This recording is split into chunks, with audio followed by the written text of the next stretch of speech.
Hi hello வணக்கம் மக்களே, welcome back to my channel. இன்றைக்கி ஒரு சூப்பரான படத்தை பற்றி தான் பார்க்க போகிறோம். டிஎஸ்பி இந்த படத்தோட ஹீரோ நம்ம விஜய் சேதுபதி தாங்க. நம்ம போலீஸ் ஆஃபீஸரான ஹீரோ விஜய் சேதுபதியோ எங்கேயோ பஸ்ஸில் போயிட்டுருக்காரு. அப்போ ஹீரோவுக்கு பக்கத்து சீட்டில் ஒரு நபர் வந்து உட்காடுறாரு. அப்படியே கொஞ்சம் கொஞ்சமாக அந்த நபர் ஹீரோ கிட்ட பேச்சு கொடுக்குறாரு. ஆமாம், உங்கள் பேர் என்ன சார், உங்கள் சொந்த ஊர் எது அப்படின்னு கொஞ்சம் கொஞ்சமாக பேச்சு கொடுக்குறப்ப ஹீரோவுமே அவரோட ஃப்ளாஷ்பேக்கை சொல்ல ஆரம்பிக்கிறாரு. அவர் கூட சேர்ந்து நம்மளும் அந்த ஃப்ளாஷ்பேக்கை கேட்க ஆரம்பிக்கலாம். ஹீரோவோட சொந்த ஊர் தூத்துக்குடி. தூத்துக்குடியில் ஹீரோவோட அப்பா ஒரு பூ வியாபாரம் பண்ணுறவராக தான் இருப்பார். ஹீரோ கூட கூட பிறந்தது ஒரு தங்கச்சி. ஹீரோவோட அம்மா ஹவுஸ் ஒய்ஃப் தான். ஹீரோவோட வீடே விசேஷம் மாதிரி ஜேன்னு இருக்குது. என்னடான்னு பார்த்தா ஹீரோட வீட்டில் வார வாரம் விசேஷம் மாதிரி ஹீரோவோட தங்கச்சிக்கு பொண்ணு பார்க்குற விசேஷம் நடக்கும். இவங்க தாங்க ஹீரோவோட அம்மா. இவங்க தான் ஹீரோவோட தங்கச்சி. இவங்களுக்கு தான் இப்போ பொண்ணு பார்த்துக்கிட்டு இருக்காங்க. ஒரு மாப்பிள்ளையா 2 மாப்பிள்ளையா எக்கச்சக்கமான மாப்பிள்ளைங்க பார்த்துட்டும் வந்துட்டும் போய்கிட்டே தான் இருக்காங்க. வீடு எப்போதுமே ஜேன்னு தான் இருக்கும். ஹீரோவோ அவங்க தங்கச்சிக்கிட்ட போய் பெட்டு கட்டுறாங்க. இது 1ஆ 2ஆ எப்போதுமே இப்படி தான் பெட்டு கட்டுவாங்க. இந்த நபர் யாரும் ஹீரோவுக்கு பக்கத்தில் ஒரு நபர் நிற்கிறார் இல்லையா, அவர் வந்து முக்கியமான கேரக்டர், நம்ம ஹீரோவோட பெஸ்ட் ஃப்ரெண்டு. ஸோ அவரும் அந்த பொண்ணு பார்க்குற நிகழ்ச்சிக்கு தான் வந்திருக்காரு. இப்படியே சீனை கட் பண்ணி இந்த படத்தோட வில்லனை காட்டுறாங்க. இவர் தாங்க இந்த படத்தோட மெயின் வில்லன். இவரோட பேர் முட்டரவி. இவருக்கு எப்படி முட்டரவின்னு பேர் வந்துச்சுன்னா, ரொம்ப வருஷத்துக்கு முன்னாடி முட்டரவியோட மாமா வந்து ஒரு முட்டை கடை வச்சிருப்பாரு. ஸோ அந்த கடையை அடித்து நவுத்தி அந்த ஏரியா வில்லன் வந்து கடையை காலி பண்ண சொல்லியிருப்பாரு. இதனால் டென்ஷன் ஆன முட்டரவி என்ன பண்ணுறாரு, முட்டைக்குள்ளே ஆட்டுச்சீட்டை வச்சு அந்த ரவுடியை கொண்டுட்டு பெரிய ஆளானால அவரை இந்த ஏரியா மக்கள் எல்லாருமே ஒரு பெரிய தலை மாதிரி தான் பார்க்குறாங்க. இங்கே அப்படியே ஹீரோவோட நிலமை பார்த்திங்கன்னா இன்னும் வேலை தேடிக்கிட்டே தான் இருக்கார்.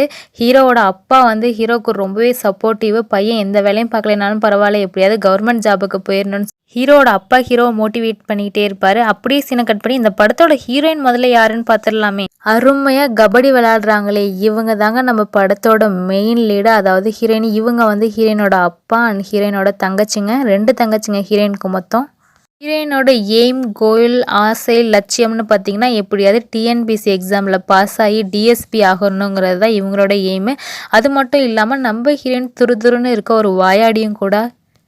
கபடி போட்டியில் வின் பண்ணணும்னு சொல்லி தான் கலந்துருப்பாங்க. ஆனால் மிஸ்டேக் பண்ணி ஏதோ தப்பு பண்ணி தோற்று போயிடுவாங்க. இருந்தாலும் தோற்றதை கூட கௌரவமாக நினச்சிக்கிட்டு அங்கே இருக்க அம்பையர் கூட சண்டை போட்டுட்டு அங்கேருந்து கோவமாக வருவாங்க. ஸோ அடுத்த நாள் டிஎன்பிசி எக்ஸாமுக்காக படிப்பாங்கன்னு பார்த்தா எந்தெந்த பக்கத்தில் எதை கிழிச்சு பிட்டாக எடுத்துகிட்டு போகலான்னு சொல்லிட்டு ஹார்ட் ஒர்க் பண்ணிக்கிட்டு இருக்காங்க.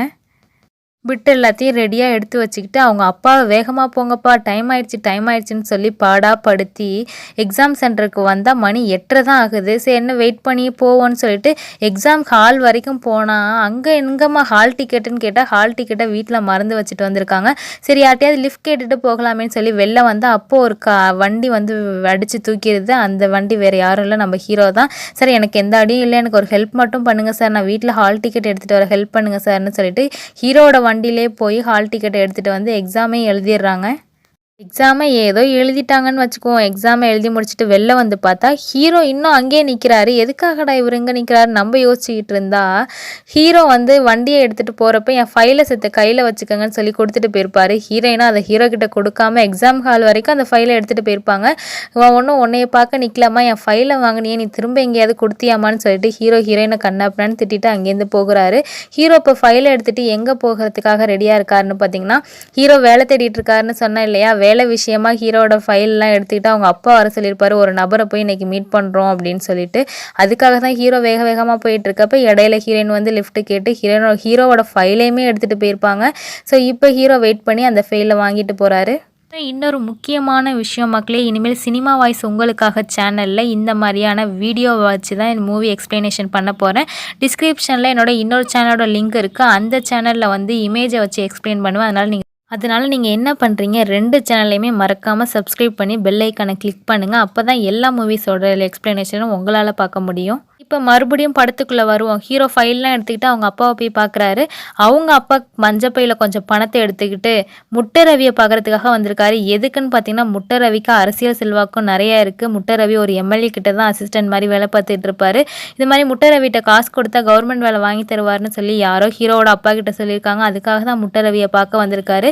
இவங்க முட்டரவியை பார்க்க வந்த நேரம்னு பார்த்து ஹீரோட ஃப்ரெண்டு ஒருத்தர் அங்கே வந்துட்டு, என்னப்பா என்ன மாதிரியே பணம் கொடுத்து வேலை வாங்க வந்தீங்களா, நானே 10 லட்சத்தை கொடுத்துட்டு வேலையும் வாங்க முடியாமல் பணத்தையும் திரும்ப வாங்க முடியாமல் இருக்கேன், நீங்களும் கொடுத்து ஏமாந்துடாதீங்கன்னு சொல்லிட்டு முன்னாடியே வந்து எச்சரிக்கை பண்ணனால ஹீரோவுக்கு நல்ல வாய்ப்பாக போயிடுச்சு. அப்பா இங்கே பணத்தை கொடுத்து நம்ம ஏமாற வேணாம் அப்படின்னு சொல்லிட்டு அங்கேருந்து நைஸாக எஸ்கேப் ஆகுறாங்க.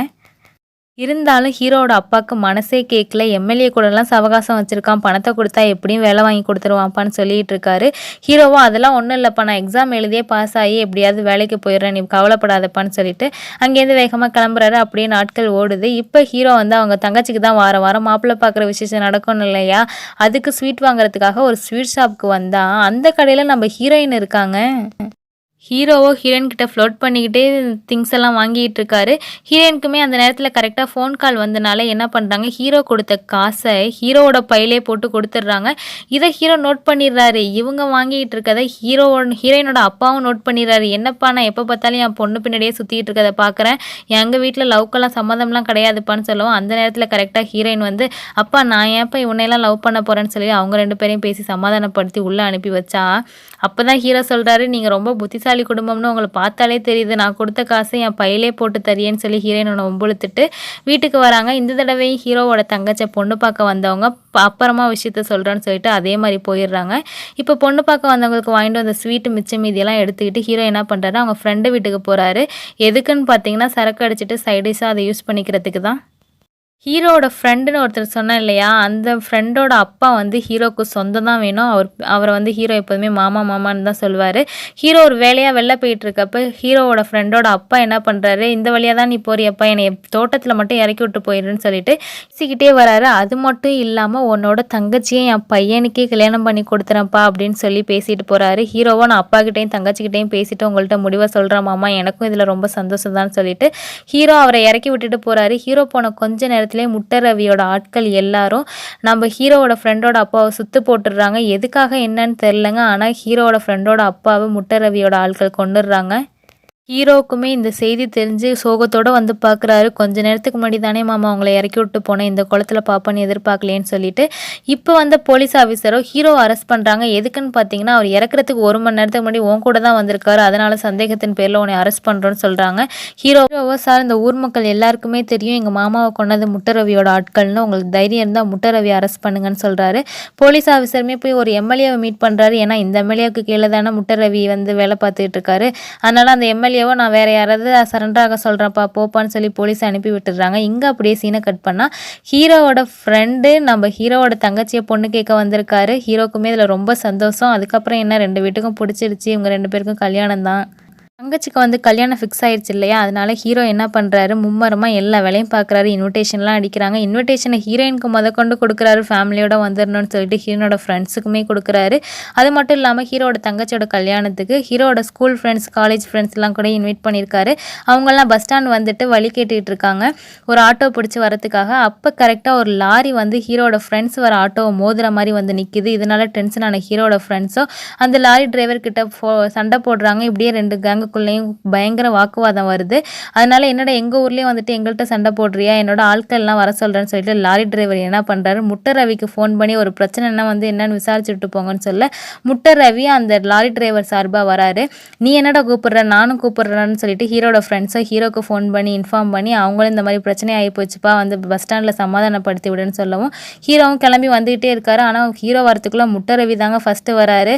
வந்து ஹீரோட ஃப்ரெண்ட்ஸை போட்டு இரும்புலாடால அடி வெளுத்து தள்ளுறாரு. கரெக்டா அந்த நேரத்துல ஹீரோவுமே வந்துடுறாரு. அந்த ஹீரோ முட்டை ரவியை போட்டு எல்லாரும் முன்னாடியும் அடித்து துவம்சம் பண்ணுறாரு. முட்டை ரவிக்கு ஒரே அசிங்கமாக போயிடுது. ஸோ அந்த நேரத்தில் கரெக்டாக அங்கே போலீஸ் வேறு வந்துடுறாங்க. அந்த ஹீரோவோட டீமையும் ஹீரோவோட ஃப்ரெண்ட்ஸ் அதாவது ஹீரோ வந்து ஜெயிலில் அரெஸ்ட் பண்ணி போட்டுடுறாங்க. ஹீரோவோ சார் எங்களை எதுக்கு அரெஸ்ட் பண்ணுறீங்க, முட்டை ரவி அரெஸ்ட் பண்ணுங்கன்னு சொல்கிறப்ப எல்லாம் காரணமாக தான், நீங்கள் அமைதியாக இருங்கன்னு சொல்கிறாங்க. அப்போ ஜெயிலுக்கும் முட்டை ரவியோட ஆட்கள் வராங்க. ஹீரோவையும் ஹீரோட ஃப்ரெண்ட்ஸையும் பெயில் எடுக்கணும்னு சொல்கிறாங்க. ஆனால் போலீஸ் ஆஃபீஸர் அதெல்லாம் பெயில் தர முடியாதுன்னு சொல்கிறாங்க.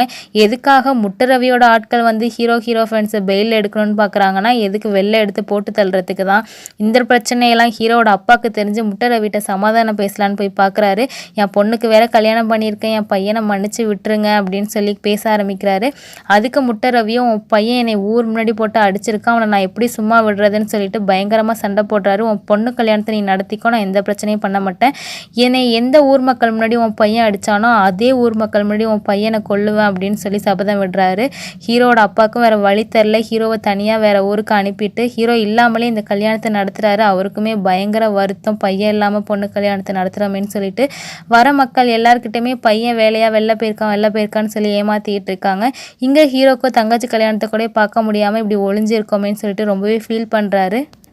அப்புறமா தான் ஹீரோ நினைப்பாரு, இவனை எதிர்க்கணும்னா ஒரு பெரிய பதவியில் இருக்கணும்னு சொல்லிட்டு அந்த ஊரை விட்டு போய் டிஎன்பிசி எக்ஸாம் கோச்சிங்லாம் சேர்ந்து எப்படியோ போலீஸ் ஆகி டிஎஸ்பி ஆகி இப்போ ஊருக்கு வந்துட்டு இருப்பார். இந்த கதையெல்லாம் இவர்கிட்ட சொன்னால் இந்த நபரோ முட்டை ரவியோட ஆள் தானாட்டுக்கு ஹீரோவை பஸ்ஸை விட்டு இறங்கின உடனே அவர் வயிற்றுலேயே குத்திடுறாரு. அதுக்கப்புறம் ஹீரோவை எப்படியோ ஹாஸ்பிட்டலில் சேர்த்து சரியாக்கிடுறாங்க. அப்புறம் 1 வருஷம் கழித்து மறுபடியும் இந்த தடவை பஸ்ஸில் போவேனா ஊருக்கு ட்ரெயினில் போகலான்னு சொல்லிட்டு ட்ரெயினில் போகிறாரு. அப்போ ட்ரெயினில் வர பேசஞ்சர்கிட்டலாம் பேச்சு கொடுக்காமலே வராரு, எதுக்கு தேவையில்லாத பிரச்சனைன்னு சொல்லிட்டு அப்படியே சீனை கட் பண்ணி முட்டை ரவியோட நிலைமையை பார்ப்போம். முட்டை ரவி வந்து ஒரு எம்எல்ஏக்கு கீழே தான் வேலை பார்த்துட்டு இருந்தாருன்னு சொன்னேன் இல்லையா, அந்த எம்எல்ஏ திடீர்னு இறந்து போயிடுறாரு. முட்டை ரவி இதை தான் நல்ல சான்ஸாக யூஸ் பண்ணிக்கிறாரு. இந்த எம்எல்ஏ கிட்ட நிறைய கொடுக்கல் வாங்கல்லாம் பணம் போயிருக்கும். அந்த பணத்தை எல்லாத்தையும் கலெக்ட் பண்ணுறாரு. கிட்டத்தட்ட 5 கோடிக்கு மேலே வருது. அந்த பணத்தை எல்லாம் எடுத்துகிட்டு போய் எம்எல்ஏக்கே தலைவராக இருப்பார் பார்த்தீங்களா, கட்சியோட தலைவர், அவர்கிட்ட மீட் பண்ணி இந்த காசெல்லாம் நம்ம கட்சி காசுன்னு சொல்லி அவர்கிட்ட கொடுத்து நல்ல பேர் வாங்கி அப்படியே எம்எல்ஏ சீட்டுக்கும் வந்துடுறாருங்க. ஸ்மார்ட் ஒர்க் பண்ணி எப்படியோ ரவுடிலேருந்து அரசியல்வாதியாக ப்ரொமோட் ஆகிட்டாரு. இப்போ ஹீரோக்கு என்ன பிரச்சனைனா, நம்ம முட்டை ரவி ரவுடியாக இருந்தால் ஹீரோ ஒரு போலீஸு பிரச்சனை அது இதுன்னு கேஸை போட்டு ஜெயிலில் தள்ளிடலாம். இப்போ முட்டை ரவி ரவுடித்தனத்தை விட்டுட்டு அரசியல்வாதியாக ஆகிட்டாரு. இப்போ எப்படி முட்டை ரவியை ஹீரோ பழி வாங்க போகிறாருன்னு தெரில. அப்படியே சீனை கட் பண்ணால் ரொம்ப வருஷம் கழிச்சு ஹீரோ அவங்களோட ஊருக்கே வந்திருக்காரு. அவங்க ஃபேமிலியெல்லாம் பார்த்து ரொம்ப சந்தோஷப்படுறாரு. இத்தனை நாள் ஃபோன்லேயே பேசிகிட்டு இருந்தவர். அது மட்டும் இல்லாமல் ஹீரோட தங்கச்சிக்கு கல்யாணம் ஆயிடுச்சுன்னு சொன்னேன் இல்லையா, ஒரு பையனும் பிறந்திருக்கான். ஹீரோவுக்கும் முட்டை ரவியை பழி வாங்கணும், முட்டை ரவிக்கோ ஊர் மக்கள் முன்னாடி ஹீரோ வச்சு அடிக்கணும். இப்படி 2 பேருக்குள்ள பகைமை வேகமாக போயிட்டுருக்கு. இந்த பகையெல்லாம் நினச்சிக்கிட்டு ஹீரோ ஸ்டேஷனுக்கு கிளம்புனா ரொம்ப வருஷம் கழித்து நம்ம ஹீரோயினை மீட் பண்ணுறாரு. நல்ல வேளை ஹீரோயினுக்கு இன்னும் கல்யாணம் ஆகலைன்னு நினச்சி நிம்மதி பெருமூச்சு விட்டா அப்போ தான் ஹீரோயின் ஒரு குண்டை தூக்கி போடுறாங்க, எனக்கு மாப்பிள்ளை பார்த்துருக்காங்கன்னு சொல்லிட்டு. சரி இதெல்லாம் அப்புறம் பார்த்துக்கோன்னு சொல்லிட்டு ஃபஸ்ட்டு முட்டை ரவியை பார்த்துட்டு வரலாமேன்னு போய் பார்த்தா முட்டை ரவியோ இப்போ நான் ரவுடித்தனத்தெல்லாம் விட்டுட்டேன், நான் யார் தெரியுமா, அரசியல்வாதி, எனக்கு ஆளுங்க தான் போலீஸ் அப்படின்னு சொல்லிட்டு அவரு கொஞ்சம் தும்பரா பேசிட்டு போறாரு. ஹீரோக்கு ஆல்ரெடி முட்டை ரவி மேல பயங்கர காண்டு, இப்போ இன்னும் கோவம் அதிகமாகுது.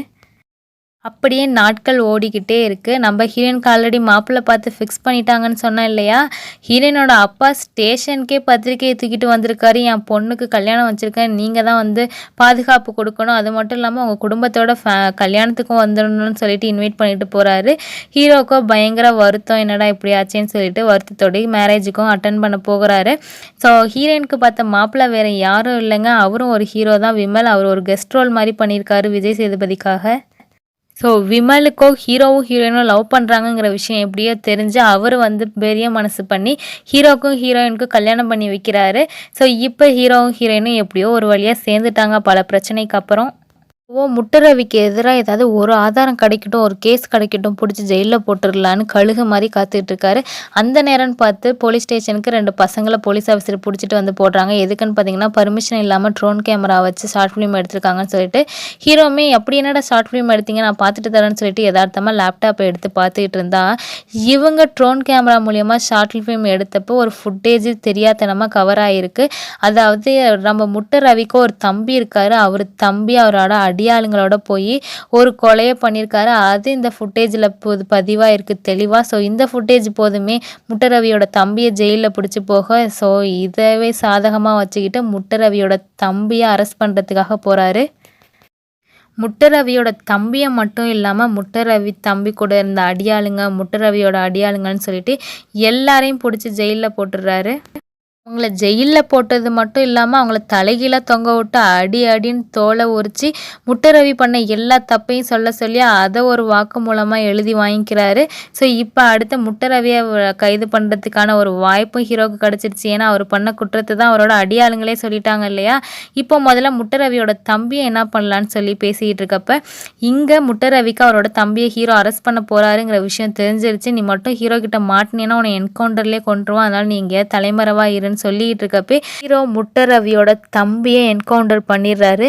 ஸோ முட்டை ரவி ஸ்டார்டிங்கில் நம்ம அரசியல்வாதியாக இருக்கோம், எதுவும் பிரச்சனை பண்ண வேணான்னு தான் நினச்சிக்கிட்டு இருப்பார். ஹீரோவை அப்படியே விட்டுடலான்னு சொல்லிட்டு இப்போ முட்டை ரவியோட தம்பியை ஹீரோ என்கவுண்டர் பண்ணனால இதுக்கு மேலே அவனை சும்மா விடக்கூடாதுன்னு சொல்லிட்டு ஃபஸ்ட்டு ஹீரோவோட ஃபேமிலியை அட்டாக் பண்ணலான்னு நினைக்கிறாரு.